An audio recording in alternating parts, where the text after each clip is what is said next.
So ayun mga kabady 'no, um, hindi ko alam kung paano ko simulan 'tong content ko na 'to. Kasi ang dami kong nababasa against kay Edo at matagal na din naman ako nakasubaybay kay Edo. So hindi man ako basher niya, makakalingap man ako, pero sa totoo lang tayo mga kabady 'no, hindi ko alam kung ganyan din yung saloobin ninyo or kung magiging opinyon ninyo sa opinyon ko. So kung ano man po yung mapapakinggan niyo dito o mapapanood niyo, batay lang po yan sa sariling opinyon ko at sariling reaction ko. Kasi sa sobrang kabaitan ni Edo, naiinis na ako mga kabady sa totoo lang. Lalo na ang dami ng isyong binabato sa kanya, ang dami ng mga negative na mga nabibitawan ng mga may galit sa kanya, may sama ng loob sa kanya. Tahimik lang siya. Pero yung kinakainisan ko is the point na sa sobrang kabaitan niya, tahimik lang siya. Pero alam mo yung point mga kabady na may nadadamay na.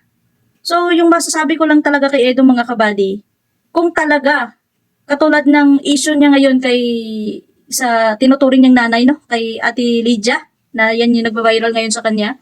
Kung talagang nanay yung turing niya sa kanya at kung talagang may malasakit siya sa mga taong sumusuporta sa kanya, hindi susi ang katahimikan sa mga ganitong mabibigat na paratang at issue.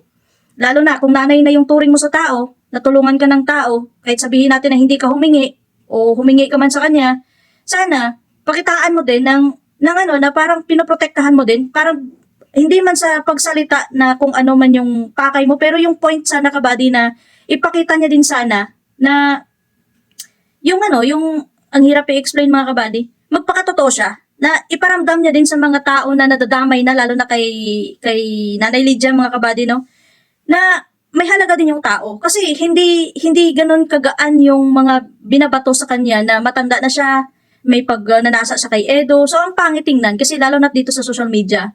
Ang hirap kontrolin yung mga isip ng tao at syempre may mga anak din yan si Tita Lydia, may mga pamilya din yan na nag-Facebook, nag-YouTube, na napapanood kung ano yung mga nandito sa social media at hindi malabo na mapanood yan ng mga anak niya. Isipin mo din sana, Edo, kung talagang may malasakit ka at may pagpapahalaga ka sa taong nakatulong sa'yo na kung nanay mo na siya kung ituring, dapat protektahan mo din. At ilabas mo din kung ano yung totoo. Hindi yung tameme ka lang, hindi yung tahimik ka lang, hindi susi ang katahimikan sa ganitong kabibigat ng mga akusasyon na lalo na't may nadadamay ng tao. Kung talagang nanay na yung turing mo sa kanya, bigyan mo din ng ano, bigyan mo din ng konting oras kung paano mo ipagtanggol yung tao na nakatulong sa'yo na kung nanay mo na siya kung ituring.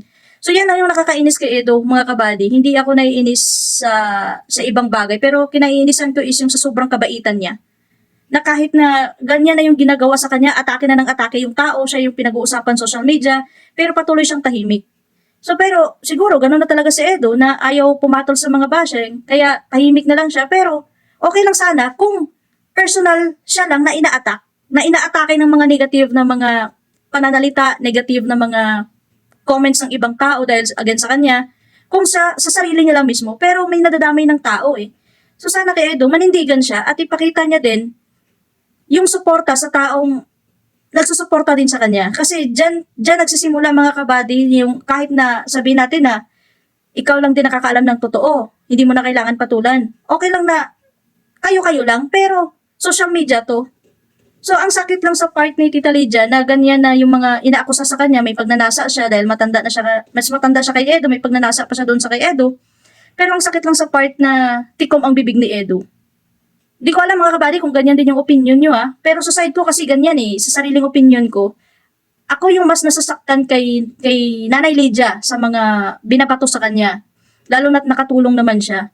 At yung point sana na porket nakuha mo na kung ano yung hiningi mo, kung porket nakuha mo na kung ano yung gusto mong ibigay sa'yo ng tao, kahit hindi ka humingi o humingi ka man, yung tameme ka na lang, yung tahimik ka na lang, para lang, ewan ko ano ba yung nangyayari. At katulad nito, usap-usapin ngayon dito sa social media na nakikiusap siya kay Kuya Bal na huwag ituloy yung kaso kay Tikyo. So, Edo, sana huwag mong isipin yung pansarili mo lang, yung sariling kapakanan mo lang, or sadyang may mali ka ding ginawa, kaya ayaw mong iporsige kung ano yung naumpisahan ni Kuya Bal bilang tiyuhin mo. Kaya kahit sino mapapaisip eh, bakit hindi niya itutuloy yung kaso? At bakit hindi siya makikiisa sa kaso, sa ikakaso kay Tikyo at sa pamilya ng batalero na yan kung wala siyang ginagawang masama? Kaya siguro, napapaisip tayong lahat, kaya siguro ayaw niya na ituloy yung kaso or kasuhan yung babae na yon dahil may mga bagay na hindi natin alam na once na pinasok niya yan, mabubulgar. So, may point din na ayaw niyang ikaso kasi may pinagsamahan sila, kahit papano, minahal niya na din naman yung babae. Pero, yung part na ganyan na yung atake sa'yo, ganyan na yung paninira sa'yo, kabutihan pa din yung ibabalik mo. Parang ang hirap mga kabady, no? So, yun lang, nagpapakatotoo lang ako sa kung ano yung saloobin ko, kung ano man yung nakita ko. So, yun lang yung saloobin ko about kay Edu. Nakakainis lang dahil sa sobrang kabaitan niya kahit na sinusubsob na siya sa putikan, pero parang wala siyang pakialam. Pero sa point na may nadadamay ng ibang tao, may nadadamay na nanay niya man ituring, pero patuloy siyang tikom ang bibig, patuloy siyang tahimik lang na hindi niya man lang kayang ipagtanggol sa mga taong naninira sa kung anong merong issue ngayon. So, sana Edu, manindigan ka at huwag mong pabayaan na yung mga taong nagmamahal sa'yo, mamahalin ka hanggang dulo. Kasi katulad nito, may nadadamay na tahimik ka pa din, hindi mo man lang kayang ipagtanggol sila sa karamihan, hindi mo man lang kayang ipagtanggol sa mga negative na mga binabato sa inyo, lalo na't nadadamay na sila. So may tendency na maiiwan ka talaga at hindi maiiwasan na mawawala sa iyo yung mga taong yan. At yung mga tandaan mo lang na lahat ng mga bagay na kung anong meron ka na naitulong sa iyo ng tao, kaya mo na lang pabayaan yung mga issue kasi ikaw at ikaw lang nakakalam ng tama. Kahit na binabati ko sa social media yung taong nakatulong sa'yo, tamimik ka pa din. So, yun lang mga kabady yung saloobin ko about kay Edu. Ako, kahit i-bash nyo man ako dahil ganito yung pananalita ko kay Edu, ako nagpapakatotoo lang.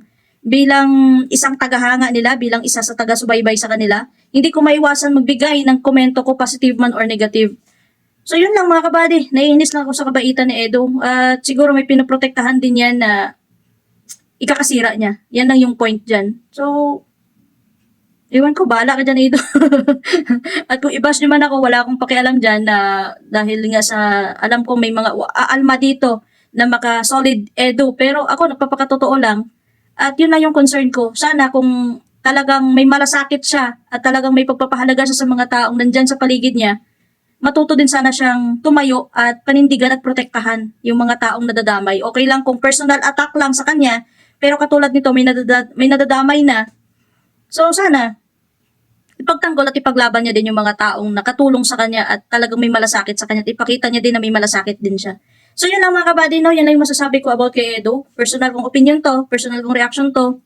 Disclaimer lang mga kabady, ako yung nagpapakatotoo lang sa kung ano. Hindi porket makakalingap ako, lahat na lang ng tama, lahat na lang ng magandang ginagawa nila, yan lang yung may content ko. Kapag may nakita akong hindi maganda or may naisip ako hindi maganda, hindi ko sasabihin. Para maging fair din tayo mga kabady. Magiging patas lang tayo sa tama at mali. So yun lang yung sariling opinion ko kay Edu. So maraming salamat sa inyo mga kabady sa inyong panonood at kung ano man yung opinion nyo, paki-comment na lang sa baba at nagbabasa ako ng mga comments ninyo. So ayun, may kalab shoutout sa inyong lahat mga kabady. Ingat, God bless at to God be the glory sa ating lahat.